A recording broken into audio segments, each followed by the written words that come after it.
What's up guys, Groovy Guitar Dude here with a beginner guitar tutorial for Señorita by Shawn Mendes and Camila Cabello. If this video helps you out, hit that like and subscribe button, and let me know down in the comments below what are the songs by Shawn Mendes or Camila Cabello that you want to learn on guitar. Guys, the first thing that you need to know to play Señorita on guitar is that in order to get rid of some bar chords and keep this as beginner friendly as possible, we're going to capo up to 5th fret. And if you don't have a capo, I'll have a link to get this capo for free right up here. The next thing we usually go over is the structure of the song, but we actually are just going to repeat the same chord progression and same picking pattern through the entire song. So we don't need to worry about the structure for this one. And the last thing you want to know before we dive into Señorita is the 5 chords that we need to play this song. The first one is E minor. The next one is G.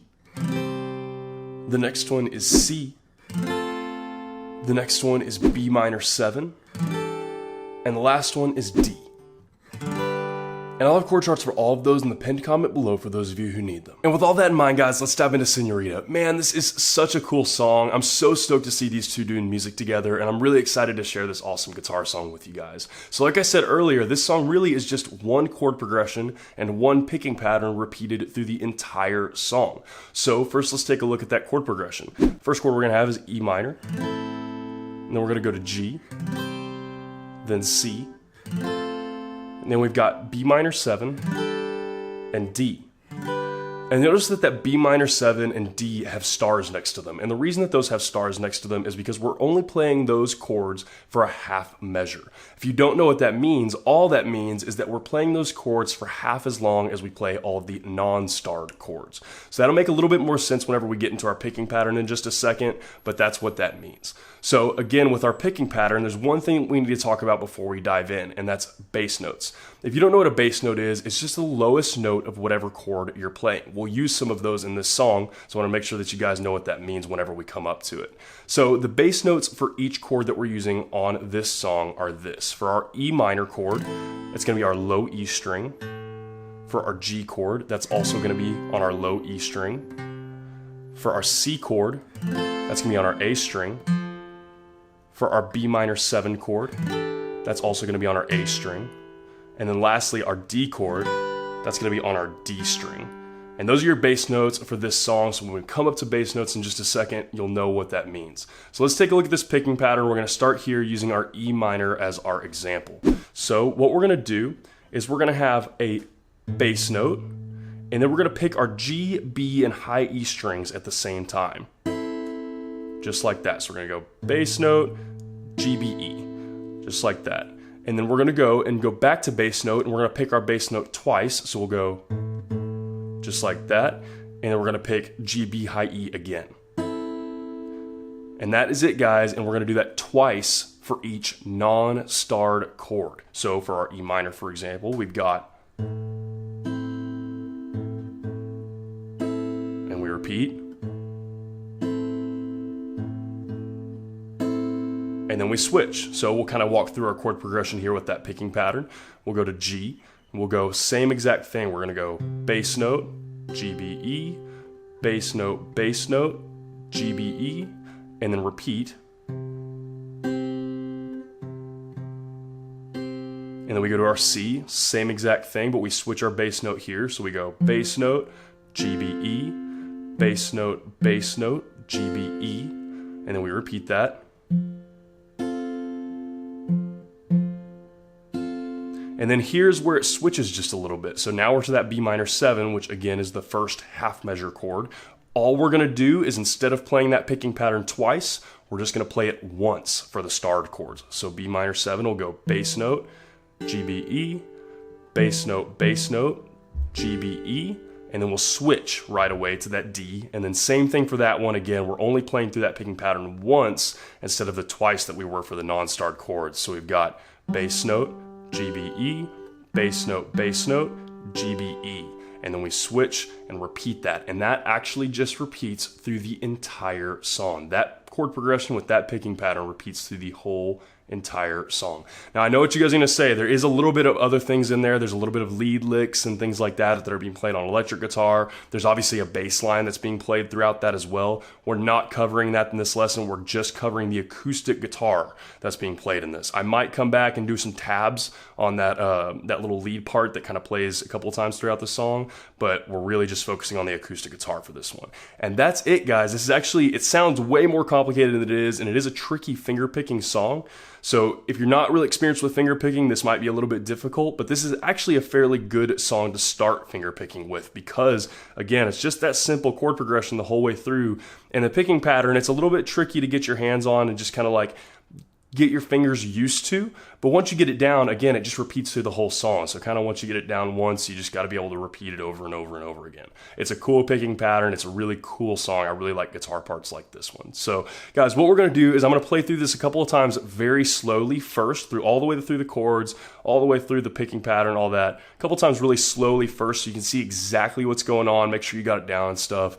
And then we'll play through it a couple of times full speed so you can match it up with the speed of the song. So slowly a couple of times first will look about like this.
And guys, a couple of times full speed through the chord progression and picking pattern that will repeat all the way through Señorita will look about like this.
And guys, that is everything that you need to know to play Señorita on guitar. As always, if you have any questions, you can hit me up in the comments down below. I'm usually pretty quick getting back to those. And again, if this video helped you out, hit that subscribe button. I have about 690 other guitar and ukulele lessons on this channel, and I usually try to post at least 3 to 5 new lessons every single week. So if you're learning guitar or ukulele, there could not be a more perfect channel for you to check out. If you want to see what song I'm jamming on today or pictures of my dog, you can hit up my Instagram story at @thegroovyguitardude. Link for that will be in the description below. Guys, I woke up this morning to a ton of requests for this song, and I was so stoked when I heard it because it's such a great guitar song, and I love teaching on both of these artists individually. Shawn Mendes songs almost always have a super cool acoustic guitar part in them, and Camila is just awesome, man. Her vocals are incredible, and so I was really stoked to see them doing something together. It's a great song, it's so cool, and it's so fun to play. Like I said, this is actually fairly beginner friendly. It is going to be a little bit tricky for anybody who doesn't have a lot of experience fingerpicking. But other than that, really, it's just that chord progression and that picking pattern the whole way through. So once you get it down once, then you got it, and you can just repeat it through the whole song. And the way I'd recommend it to get it down is just to start really slow. Just start really slow, try playing along like with that slow part that I played, and just get that down. Just get it down really well, and as you get the parts down, then work on speeding it up and getting it up to full speed. The best thing to do is always to start slow. You can pretty much get anything down if you just start it really slow and just work your way up in speed. But really, guys, like I said, fairly beginner friendly, just a chord progression and a fairly beginner friendly picking pattern to go along with it. Super, super cool song. I had a lot of fun learning this one. I hope you guys have a lot of fun learning it as well, and I hope you have a wonderful day. I'll see y'all soon.